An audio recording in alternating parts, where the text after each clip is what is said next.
Brasil apresentam o primeiro Flipetrópolis. Arte, literatura, educação e liberdade. Parceria, Prefeitura de Petrópolis.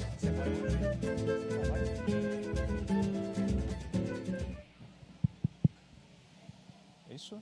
Estamos prontos? Gente, boa tarde.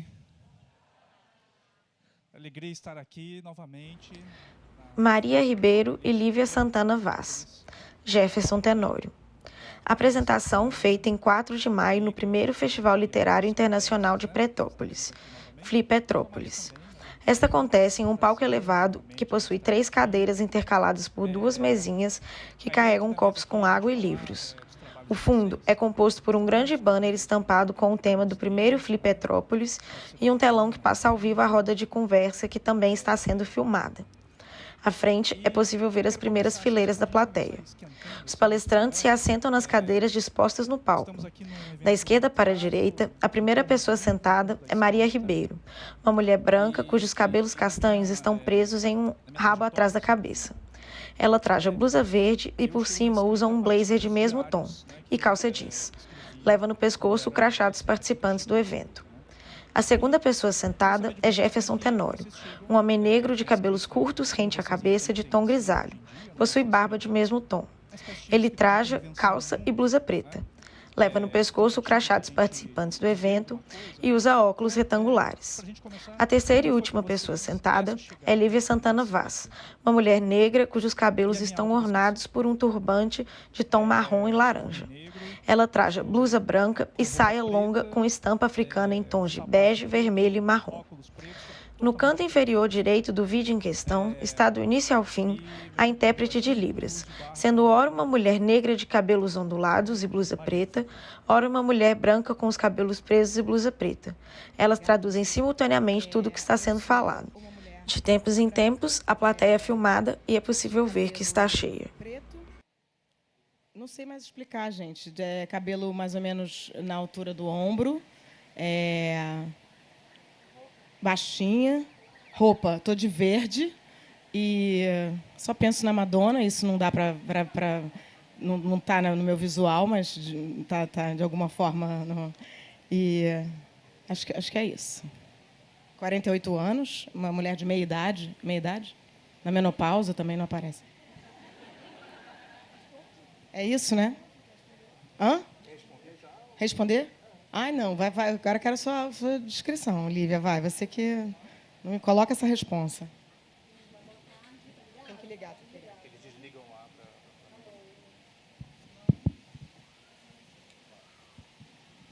Boa tarde, gente. Vocês não tomaram café depois do almoço? Nenhum. Boa tarde. Melhorou. Eu sou Lívia Santana Vaz, sou uma mulher negra de pele parda. Estou usando um vestido longo com tecido africano, com branco, com uns búzios. Estou usando um colar que representa o mapa da África, a minha origem ancestral, que infelizmente eu não sei exatamente onde, né? E também brincos representando o continente africano. Estou usando um turbante estampado, também tecido africano, me ajudem, com amarelo, laranja, marrom, acertei? E com cabelo com afropuff, aprendi com a Flávia Oliveira ontem, no alto da cabeça. Acho que é isso. A Maria, ela quer filmar, ela não quer falar agora. Quer que eu comece, Maria? Eu vou começar respondendo. Eu respondi essa pergunta anteontem, mas acho importante para quem não estava. A escrita é algo para mim desde sempre, assim, desde a adolescência. E eu acho que as obrigações, a necessidade de ser sempre melhor, né, num ambiente tão embranquecido. Eu sou de Salvador, da Bahia, a cidade mais negra fora da África, mas eu estudei em escola particular, gente, e as crianças não conseguem conviver com a diversidade étnico-racial nas escolas particulares de Salvador, e eu acho que não é uma exceção no Brasil, né? Então, quando eu cheguei nesse ambiente, e as pessoas perguntam às vezes, quando é que você se descobriu negra? Eu não me descobri, Leonardo Boff. Que honra. Eu fui acusada, né? Eu não entendia muito bem o que era aquilo. Negra, né? Tem um poema cantado de Victória Santa Cruz que chama-se Gritaram-me Negra. Ela diz assim, tinha 7 anos apenas. Que 7 anos que nada, não tinha nem 5, quando, de repente, umas vozes na rua me gritaram, negra, negra, negra. O que é ser negra? Eu sou negra? Sim. Eu não sabia a triste realidade que aquilo escondia. É como as crianças negras no Brasil, um país tão estruturalmente racista, se descobrem negras desde a primeira infância, tendo que lidar com um fenômeno que sequer sabem nominar. Então, é nesse momento que eu já começo ali na escrita, e essa obrigação de ter que ser sempre melhor para estar naquele ambiente me fez esquecer ou me afastar um pouco da literatura. E, muito recentemente, um pouco antes da pandemia, que eu encontrei novamente os meus poemas. Também é um susto, né? São muitos poemas. Alguns nós musicamos, enfim. Mas é na pandemia que eu digo que eu desago em palavras, né? Não só em palavras, porque eu pari logo antes de começar a pandemia, pari Yara, não à toa Yara, nome dado, né? Ela foi batizada pela irmã mais velha, que chegou um dia da escola dizendo, mãe, eu já sei o nome da minha irmã. Pânico. Pânico, Inaí, pânico. Será que vem de lá? E ela disse, o nome dela é Yara, porque ela é das águas igual a Iemanjá. E eu não pude negar, ficou Yara. Era um nome que eu nunca imaginei colocar numa filha minha, e ficou Yara. E Yara realmente é das águas. E eu desaguei Yara logo antes de começar a pandemia. Passei a pandemia amamentando, desaguando mais uma vez, para nutrir a minha filha e me nutrir das palavras. Então, 2 livros saíram na pandemia. É essa conexão que eu faço.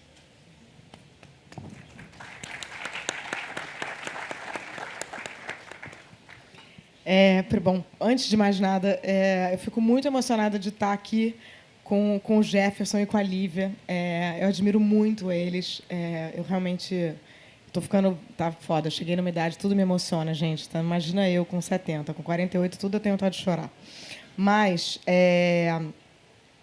eu realmente acho a obra de vocês assim, uma coisa extraordinária. Eu já tinha lido Jefferson, mas Lívia eu li depois da Flitabira e fiquei louca, assim. Só penso, você é meu espelho assim de Brasil, porque é claro que eu quero que os homens, eu gosto de homem um pouco, mas eu gosto mais das mulheres. Escrita. Eu sempre fui muito angustiada, eu tinha crise de ansiedade quando eu era criança. E você fala isso também, né? Um pouco. Eu achava que era enjoo e eu não sabia exatamente o que era, mas eu ia dormir fora na casa das minhas amigas e no meio da noite eu tinha que voltar. E eu ficava com muita vergonha disso, porque eu não conseguia me separar da minha mãe e porque eu não conseguia pensar em universo. Eu tinha muita angústia. E aí um dia eu estou na escola, na aula de literatura. E minha professora de literatura, devia ter uns 10 anos, Filomena, jamais esquecerei, viva os professores, ela colocou 3 poemas no quadro. Um era o Drummond, eu não sei se eu vou saber recitar, mas era aquele Casas entre bananeiras, mulheres entre laranjeiras, pomar, sorrir, cantar. E termina com Eita vida besta, meu Deus, que fala justamente sobre o sentido da vida, que é uma coisa que eu nunca compreendi, sigo não compreendendo, mas acho que é isso aí. O outro era um Manuel Bandeira muito triste, do João Gostoso, que relatava um suicídio. E a minha família é uma família... A minha tia se suicidou, meu primo e irmão se suicidou, e um deles aqui em Petrópolis, inclusive, meu primo, mas não se falava no assunto. Então, e o outro era o Fernando Pessoa. O poeta é um fingidor, que finge tão completamente que chega a fingir que é dor. Quando eu vi a dor que deveras sente, quando eu vi aquilo ali, eu falei, tudo bem, existe um mundo para mim. Eu posso ficar angustiada, porque essas pessoas existem. Então, a literatura, eu falei, essas pessoas não estão bem também, que escreveram essas coisas. E, graças a Deus, que eu também não estou bem, né? Porque eu sou uma pessoa saudável. Eu quero estar acompanhada no mundo de pessoas que não estão bem. E, a partir disso, eu entendi que todas as vezes que eu me sentia muito sozinha e que eu ficava muito angustiada dentro da minha família, os autores, mesmo autores mortos, me faziam companhia e eu falava, tá tudo bem, eu tenho angústia.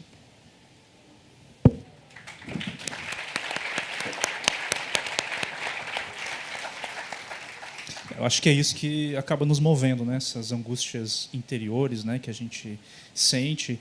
E lembrando que a gente esteve na casa do Drummond, foi lá em Itabira. É emocionante. Emocionante, assim. A parte mais emocionante quando a gente usou o banheiro da casa do Drummond, não foi? Estou aqui no banheiro, quase fez uma live assim para dizer para as pessoas, né? Eu acho que a questão da escrita e também sustentar essa responsabilidade, porque também é uma responsabilidade quando a gente começa a escrever e a ter público, mas a gente começa fazendo isso também pensando nos que vieram antes, né? Ou seja, nas que vieram antes, né? E eu queria saber de vocês qual é a relação, e retomando uma fala do Krenak hoje de manhã, ele falando sobre o papel dos avós das avós, né, e dos avós, no sentido de que parece que está havendo uma desconexão, né? Essa família está cada vez menor, assim, né? E daqui a pouco o avô, o neto já nem lembra mais, né, do nome dos avós. Então eu queria saber qual a importância para vocês, né, e qual é o papel também das mais velhas, da ancestralidade na vida e na escrita de vocês também.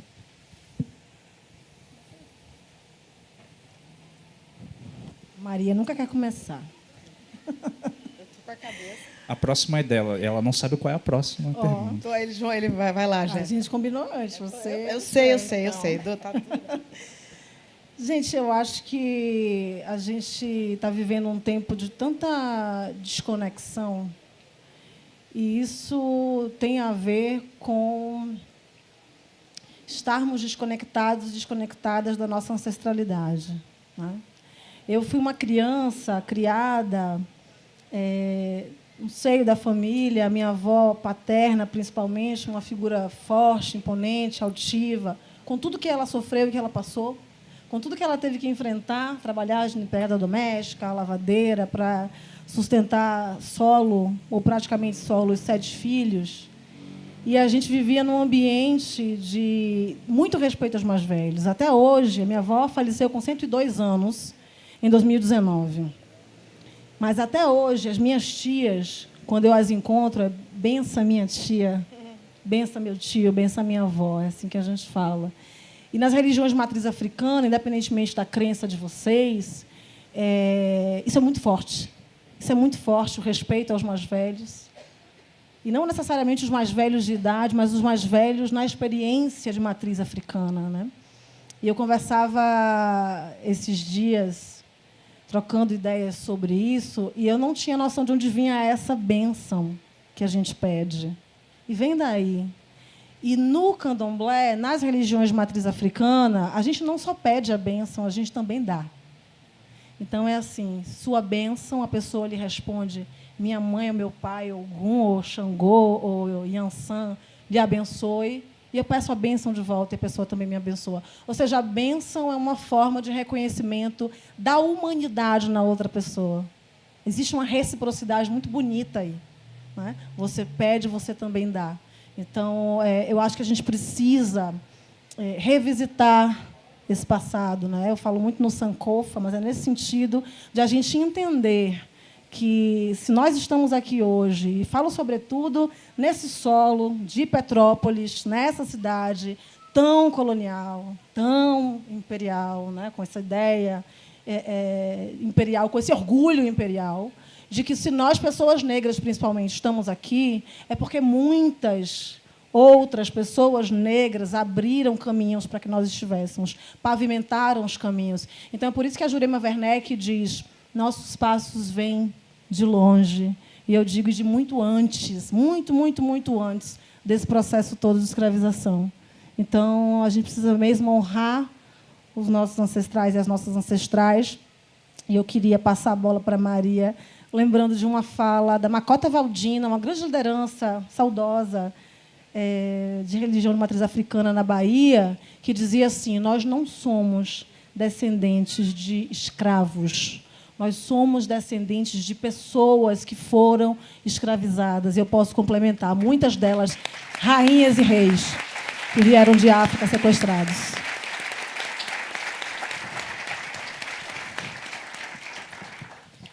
Para mim é bem difícil falar de ancestralidade. Mais uma vez a gente fez uma mesa em Itabira, eu, Jefferson e Conceição, e eu falei, mas eu fico com medo do incômodo. E o Jefferson falou, fica com o incômodo, fica com ele. É importante que você tenha esse incômodo. Então, assim, meu avô está enterrado aqui, em Petrópolis. Meu avô era escritor e muito amigo do Afrânio Coutinho, intelectual. E eu sempre achei meu avô um babaca. Porque eu fui entendendo que a minha avó era a pessoa que fazia a revisão, ela editava meu avô, e ela ficou completamente invisível. Assim, ela virou uma pessoa invisível. Ela era a mulher do meu avô, que era um cara, professor catedrático de medicina legal.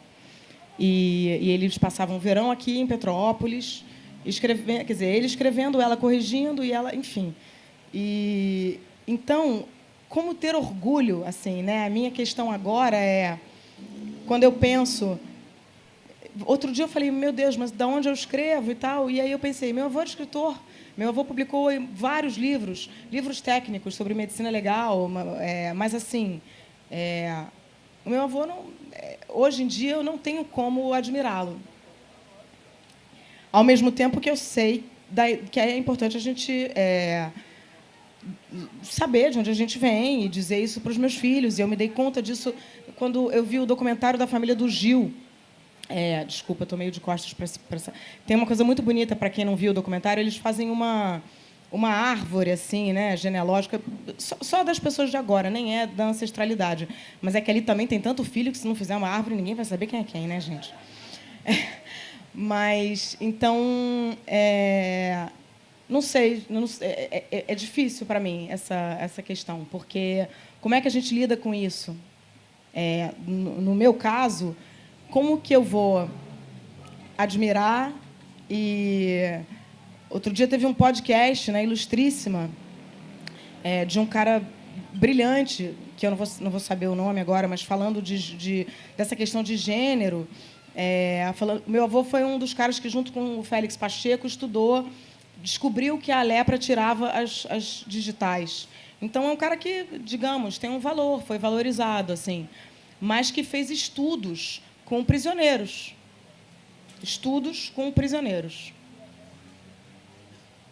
Como que eu vou admirar? Então, eu não sei muito responder, mas é isso. Eu acho que tá respondido justamente por esse incômodo de olhar para os antepassados e reconhecer justamente, né? Eu acho que é o que está faltando no posicionamento da branquitude, né? E entendo aqui a branquitude não como um xingamento, mas como uma racialização do corpo branco, né? Mas eu acho que é o que está faltando para a branquitude é justamente fazer esse reconhecimento da sua ancestralidade e se perguntar onde é que estava meu bisavô, onde é que estava o meu tataravô, onde é que estava, o que essas pessoas estavam fazendo, né, nesse momento. Mas, ao mesmo tempo, e eu acho que esse é o ponto mais difícil, que é manter essa linha muito difícil entre o afeto, né, porque faz parte da sua família. E eu acho que as eleições de 2018 até agora colocaram isso à prova, né, do quanto a gente teve que lidar com essa questão na família, né, e, ao mesmo tempo, você tem uma pessoa na família que pensa muito diferente de você, mas você tem um laço com essa pessoa, né? Então, acho que você respondeu nos demonstrando esse incômodo, né? E só pensando também na questão da escravizados e escravos, né, que, às vezes, as pessoas acham que é só uma nomenclatura, né, mas o que está envolvido aí é justamente isso, né, a ideia de passividade, né? Sim, quando você fala escravo, é como se aquela condição pertencesse à natureza daquela pessoa. Escravizado, não. Escravizado, escravizada é uma condição imposta, né? Eu, ouvindo aqui a Maria, Jefferson, eu acho importante, Maria,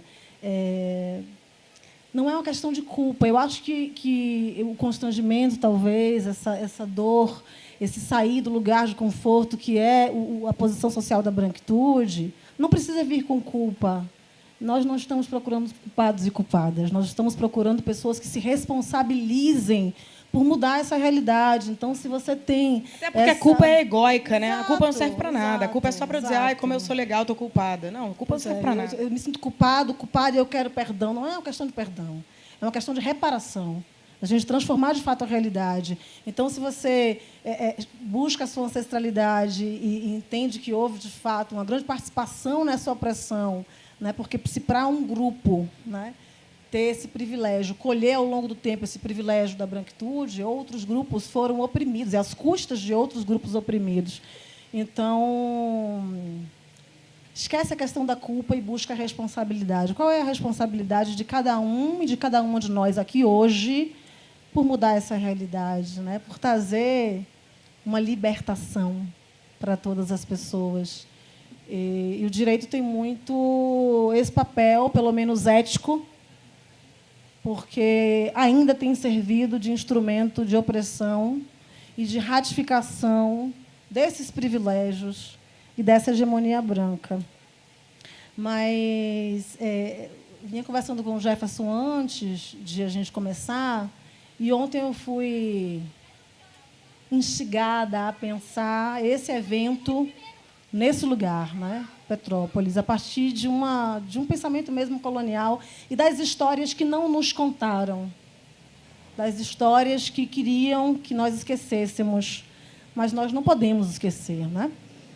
E aí, fazendo a conexão, inclusive, com o avesso da pele, né? Essa censura horrível num país que se diz democrático como o Brasil, e pensando a literatura como um veículo de libertação mesmo das pessoas, a gente não pode esquecer que o principal tema do livro do Jefferson Tenório é o racismo, é a violência policial, o racismo na atividade policial. Eu falo muito sobre isso, mas nesse livro, A Justiça é uma Mulher Negra, a gente vai revisitar a origem da polícia. É preciso compreender isso.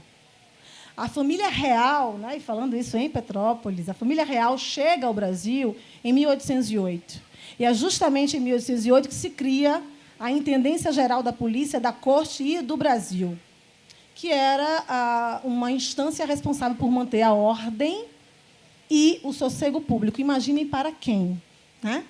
1809, um ano depois, não à toa, em 13 de maio de 1809, se cria uma força policial de tempo integral chamada Divisão da Guarda Real da Polícia do Rio de Janeiro, que tinha algumas funções, manter a ordem, o sossego público, mas tinha como uma das principais funções capturar pessoas escravizadas fugidas e atacar quilombos, que era também uma missão de capitães do mato, que eram caçadores de recompensa, homens negros. Isso é importante ser dito, porque a gente tem uma expressão de Zaffaroni, que é a seletividade policizante, que é uma estratégia de escolher o grupo que vai fazer o controle social, racial, a partir da polícia, com a semelhança em relação ao grupo que será perseguido. Não à toa, nós temos a polícia na frente, né? Quem está realmente no front são também homens negros, né? Isso vem da nossa história, é preciso entender isso.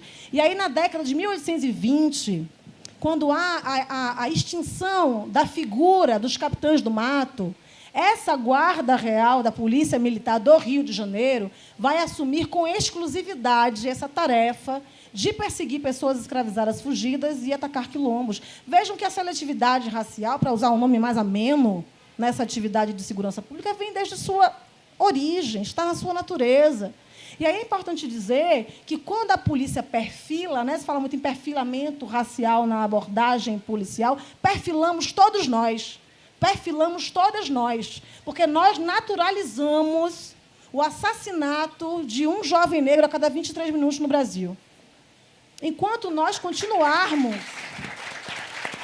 naturalizando esses assassinatos, nós não estaremos discutindo de maneira séria uma democracia real no nosso país. Então, essa história precisa ser cavucada, como se diz no Nordeste. Não para a gente se prender a um passado de dor, mas para a gente entender que é a partir dessa dor que a gente consegue reunir força para continuar em movimento.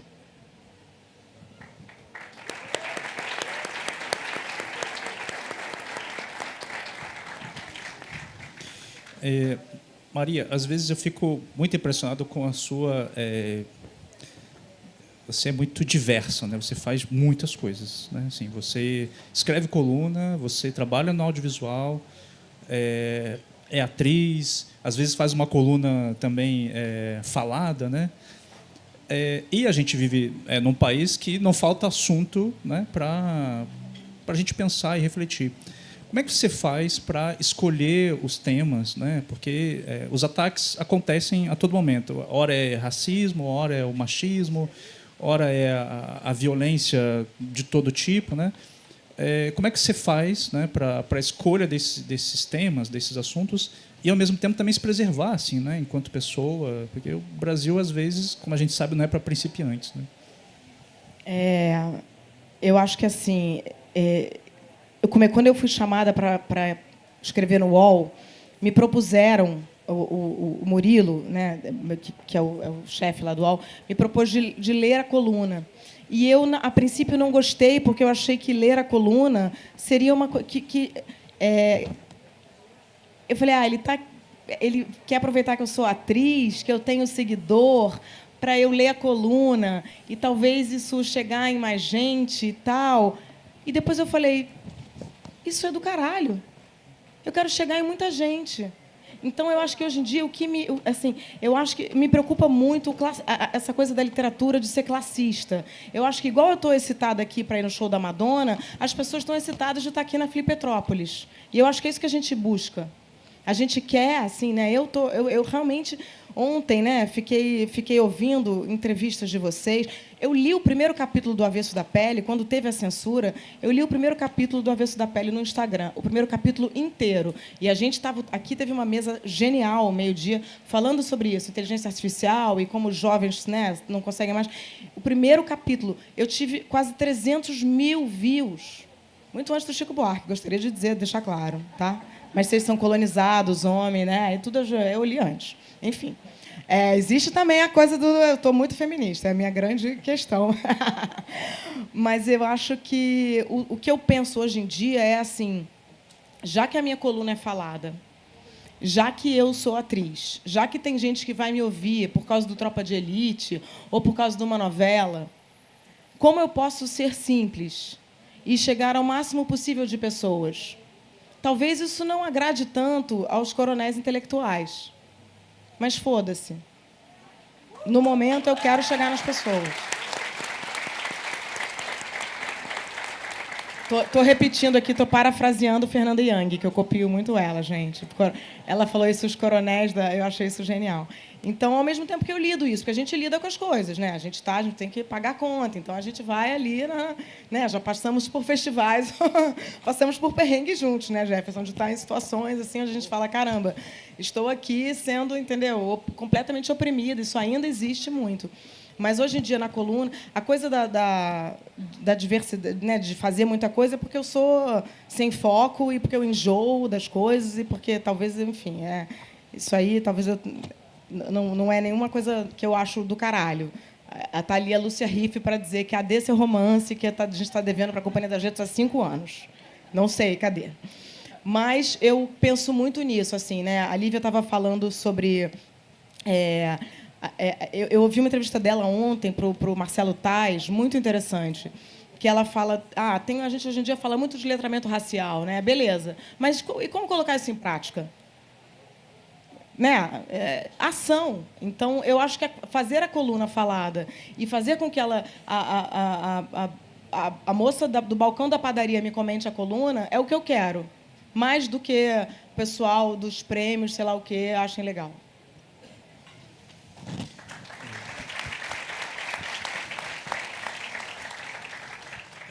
Ainda com você, Maria, e depois jogar a bola para a Lívia, você escreveu uma coluna falando sobre... você fala muito sobre maternidade, sobre seus filhos, né, sobre a criação, e aí você fala também sobre o desafio de você criar os filhos para ter um senso de justiça, assim, né, que você sente saudade quando eles eram pequenos e a coisa, né, vai evoluindo e você precisa... queria que vocês comentassem um pouco sobre isso, né, sobre a questão dessa geração que está vindo. Como é que a gente chega nesse público, né? Nas crianças, e como é que a gente consegue fazer justamente criar... acredito que a gente não tem uma resposta, mas pelo menos que a gente possa pensar sobre como criar esse senso crítico, esse senso de justiça, né, nessa nova geração. Eu acho que assim, eu presto muita atenção no que o meu filho de 14, principalmente, ouve. Porque meu filho de 21 lê Silvia Plath, assim, mas o meu filho de 14, ele ouve Cabelinho, Pose do Rodo, Baco Exu do Blues, e eu não conhecia essas pessoas.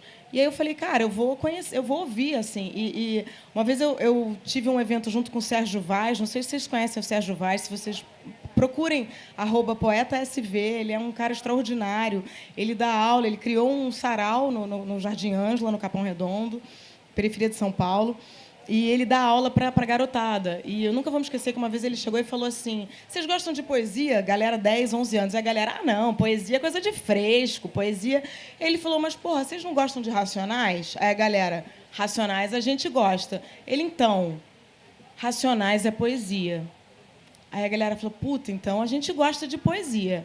Se Racionais é poesia, então eu acho que eu procuro ficar muito atenta e justamente não fazer essa distinção. Quando vocês estão falando aqui e eu faço um stories, é porque eu acho que eu quero que quando rolou toda a pedreira que você passou, né, da censura do teu livro, tinha um lado meu que eu falava, caralho, mas Jefferson está ficando popstar.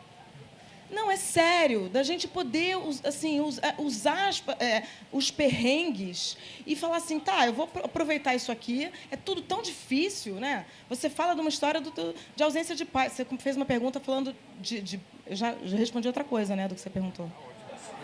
Segue aí, tá ótimo. Mas é isso, assim, eu crio meus filhos, os meus filhos ficam 90% do tempo comigo, sendo de pais supostamente de esquerda, maneiros. Então, outro dia, o meu filho mais velho falou assim, mãe, poxa, meu pai falou que você não está bem. Eu falei, eu não estou bem? Eu estou ótima, eu estou puta e estou cansada. É bem mais simples. Não estou bem, é muito... Preocupa a criança, não está bem. Não, estou ótima, estou puta e com raiva. Aí você consegue dar nome para as coisas. Dar nome é importante, né? Então, eu acho que eu não poupo eles. Ao mesmo tempo que eu espero eles terem a idade, obviamente, com amor por eles, mas falando, olha só, estou sobrecarregada, fico com vocês muito mais, tá errado. E eles são, hoje em dia... Oi.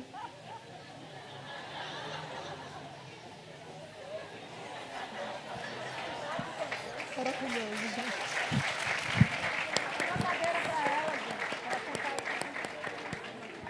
Na verdade, eu acho que eu só escrevia, vou contar a verdade. A minha professora de redação, ela falava assim, quem escrever uma redação bonita vai aparecer no palco. Aí eu comecei a escrever. No fundo, eu só queria isso aqui, gente.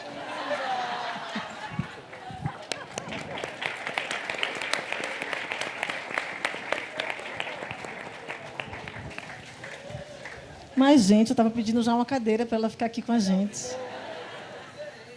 Então, como criar crianças com justiça? Eu sou promotora de justiça, né, gente? E eu tenho 2 mini Lívias em casa.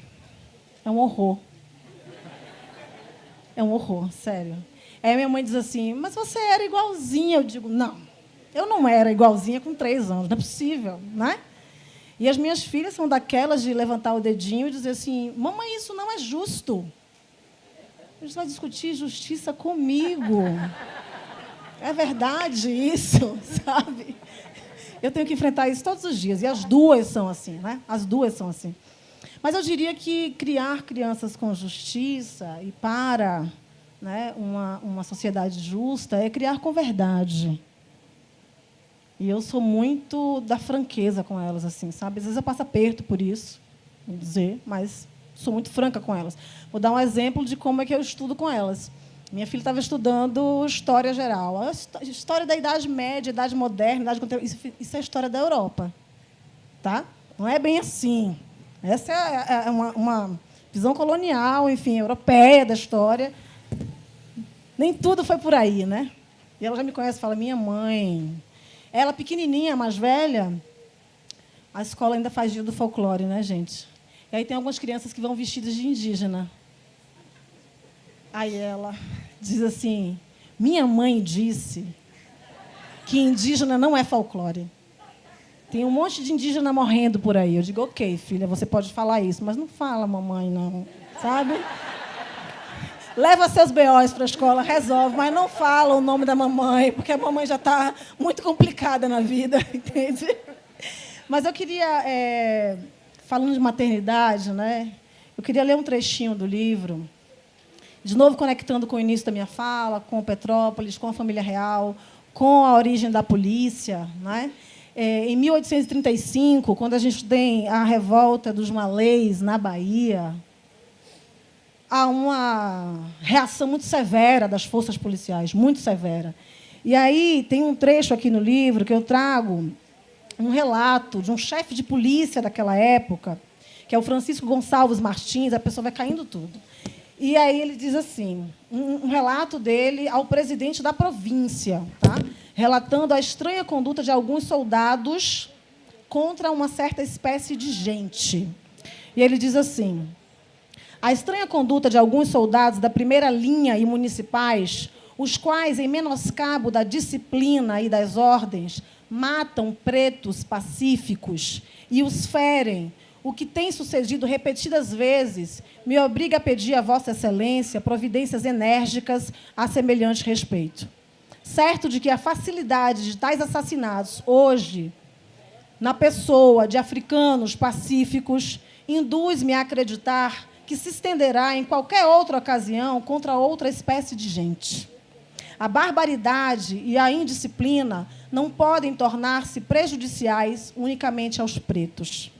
O caso é muito sério e nas ruas públicas continuam os assassinatos sem o menor motivo. Ainda há pouco teve lugar um nesta minha rua. Eu digo isso porque eu penso que a preocupação das mães negras é tão mais dolorosa nesse país. E trabalhando numa promotoria de combate ao racismo e à intolerância religiosa, eu tenho muito contato com mães negras que têm filhos assassinados Brasil afora.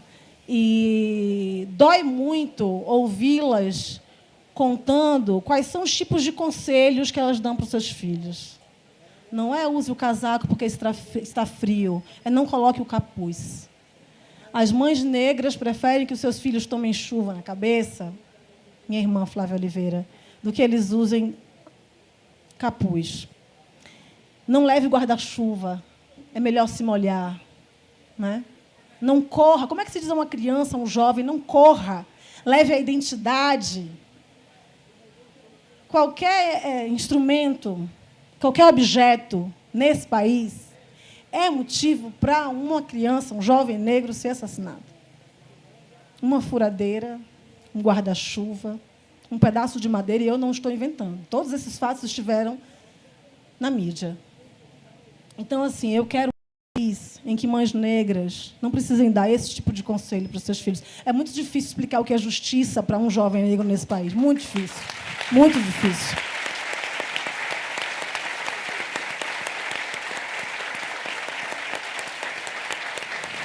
E esse lugar que eu ocupo, de uma mulher negra, imagino, Flávia, também sua dor, minha irmã, num lugar de poder como esse, muitas vezes é de impotência, sabe? Porque você continua testemunhando o seu povo lá fora, a sua comunidade lá fora, a sua família lá fora, sofrendo das mesmas violências. E isso é muito angustiante. Então, isso é para clamar a vocês atitude, como a Maria colocou aqui, né? Um antirracismo para além do discurso. A gente precisa de atitude, a gente precisa de ajuda, gente. Nossos jovens estão morrendo. Morrendo, todos os dias. Por favor, ajudem.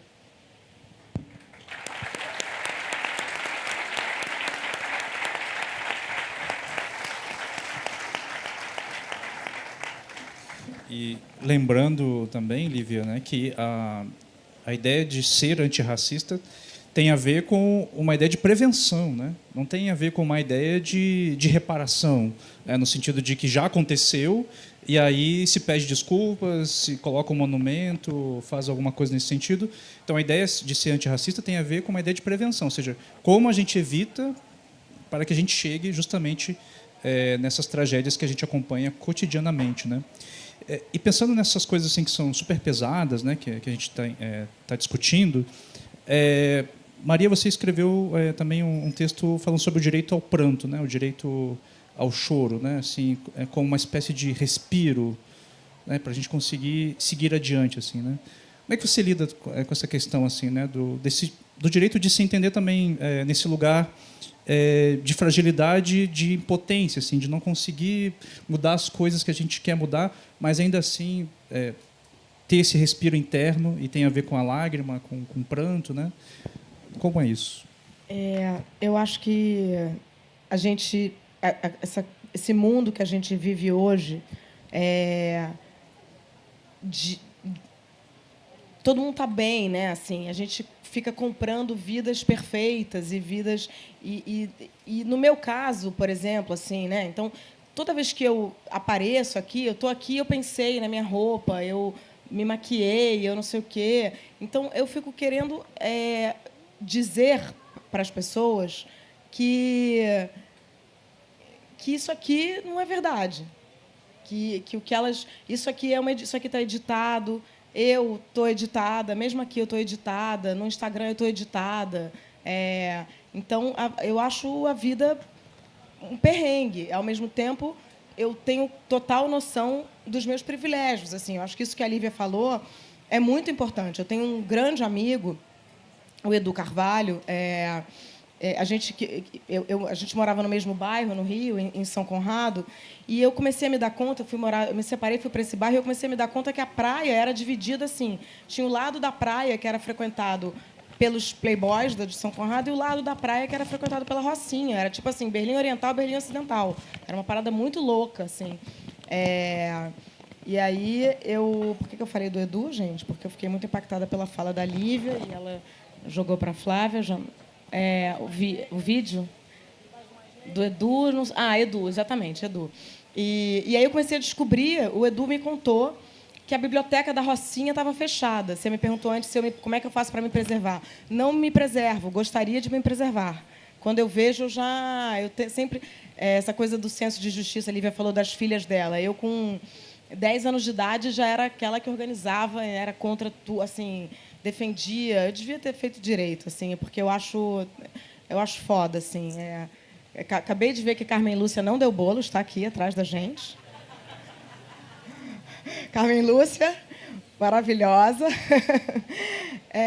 Então, assim, eu acho que a gente tem que poder mostrar a nossa vulnerabilidade. E a gente, que eu digo, no início, quando eu fui me descrever, isso também foi a partir das coisas que eu escutei da Lívia ontem, que é uma pessoa que eu escuto muito. A gente tem que poder se dizer qual é o uso que a gente faz. Eu poderia dizer assim, eu sou morena, para quê? Porque agora está... Você entende? Eu não quero fazer uso disso. Então, eu sou uma branca, morena, talvez, mas eu sou branca, eu preciso dizer isso. Eu preciso dizer isso, assim, porque é uma maneira que eu tenho de falar, olha só, não vou pegar carona não vou pegar carona. Eu quero, entendeu? Ter as minhas responsabilidades, que é o que você falou, que não é culpa, porque culpa serve para eu dizer, ai, gente, não é comigo, não tá. Tá comigo. Tá comigo.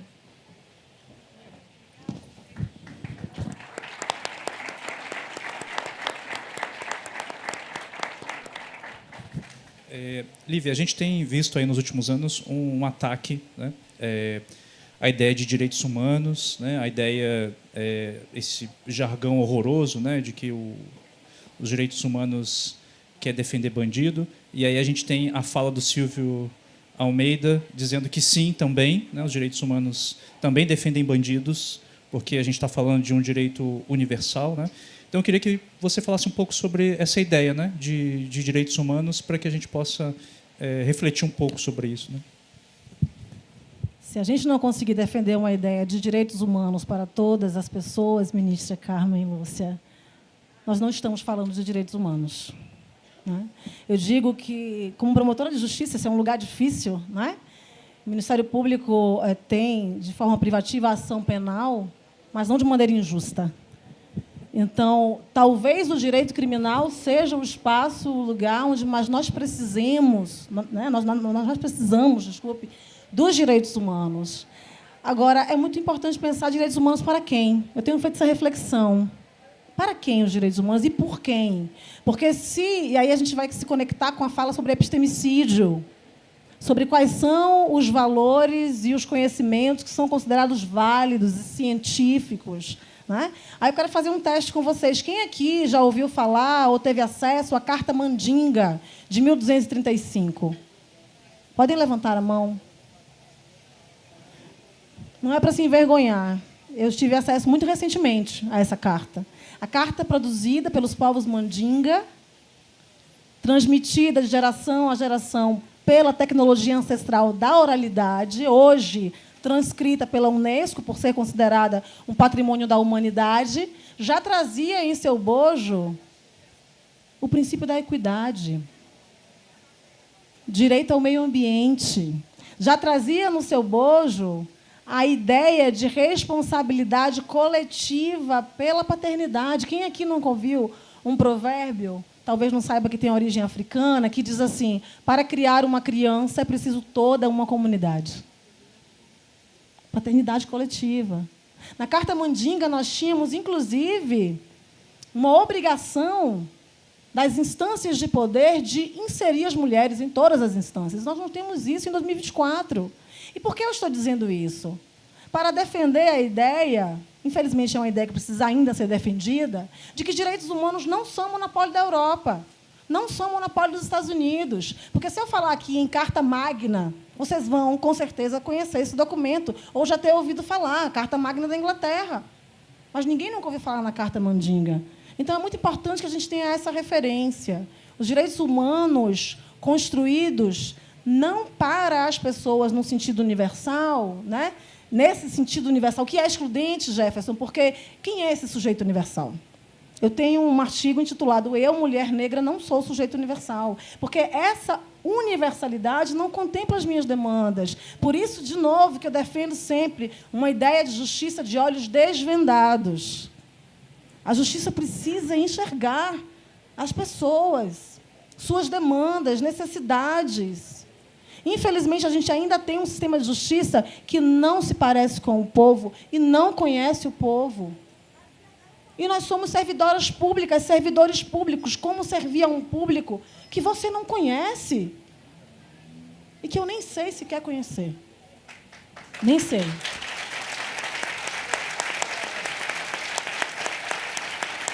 Então, nós precisamos de uma concepção de justiça com as pessoas, de política pública com as pessoas, para que nós possamos realmente falar em direitos humanos, Jefferson, respondendo a sua pergunta, para todo mundo, né? Para todo mundo.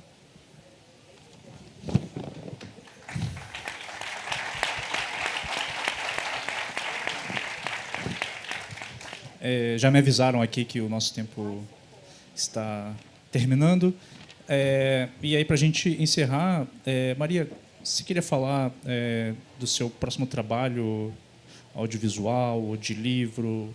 O espaço aqui está aberto para você falar dos seus projetos que estão em andamento ou que estão por vir.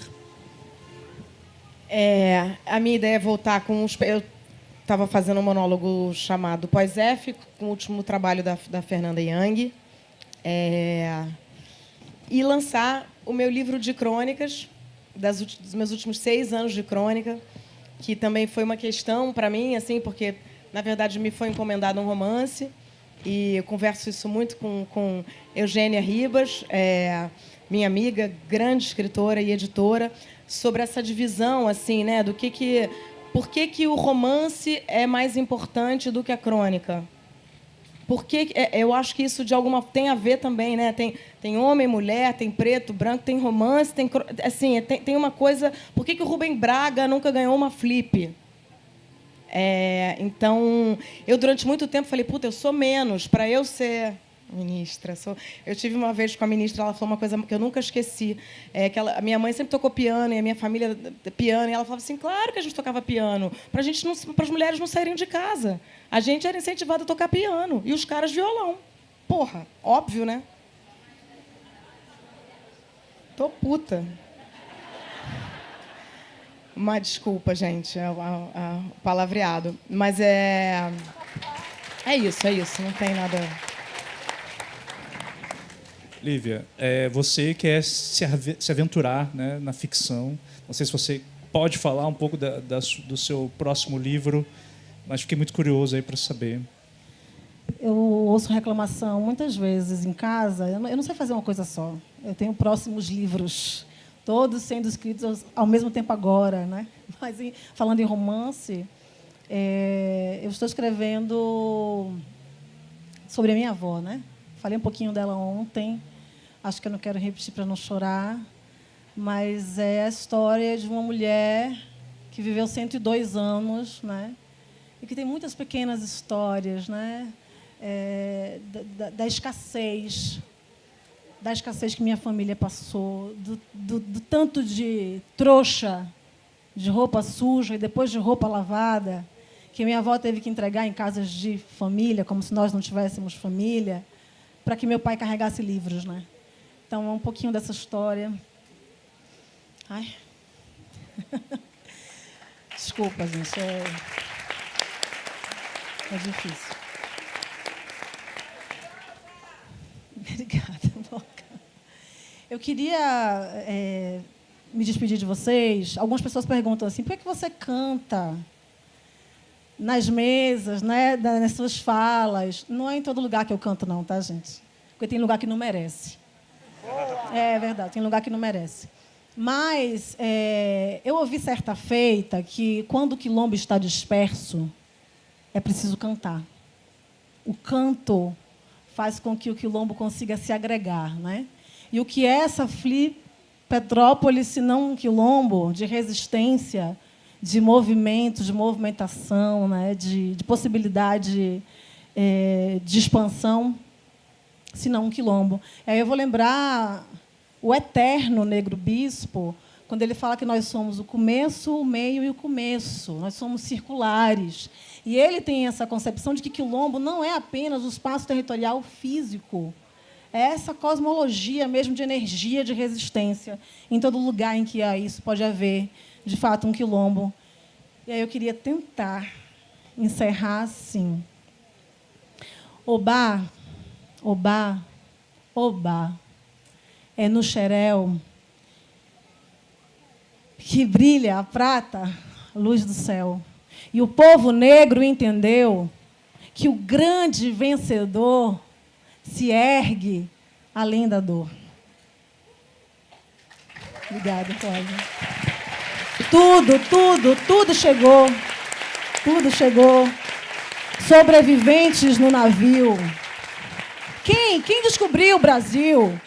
Foi o povo negro que viu a crueldade bem de frente e, ainda assim, produziu milagres de fé no extremo ocidente. Hoje o Bahia lá e via, hoje o Bahia.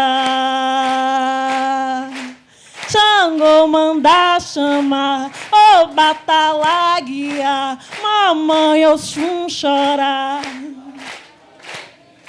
Hoje o Bahia lá e via, hoje o Bahia, o Bahia. Viva o milagre do povo brasileiro, viva o milagre do meu povo. Axé.